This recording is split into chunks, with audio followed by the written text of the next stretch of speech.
আমল করব ইনশাআল্লাহ। তারপরে নামাজের পরে সালাম ফিরানোর পরে যেটা পড়বেন সেটা হলো কি? আয়াতুল কুরসি। আয়াতুল কুরসি, এটার ফজিলত আল্লাহর নবী বলেন, আয়াতুল কুরসি প্রত্যেক ফরজ নামাজের পরে যে ব্যক্তি পড়বে সেই ব্যক্তি জান্নাতে যাওয়ার জন্য মাঝখানে একটা গেট আছে, সেই গেটটার নাম হচ্ছে মৃত্যু। সুবহানাল্লাহ।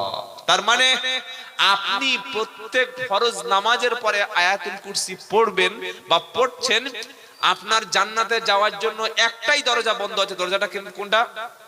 মৃত্যু। মৃত্যু হয়ে গেল ডাইরেক্ট। সুবহানাল্লাহ বলতে ইচ্ছা করলো না? অনেকে ভাবছে এইরকম বক্তা তো চাইছিলাম, সুদের টাকা খাবো, আয়াতুল কুরসি পড়বো, জান্নাতে চলে যাবো। কি বুঝলেন? সারাদিন জুয়া খেলবো, লটারির টিকিট বিক্রি করব, সালাম ফিরি আস্তাগফিরুল্লাহ পড়বো, ডাইরেক্ট জান্নাতে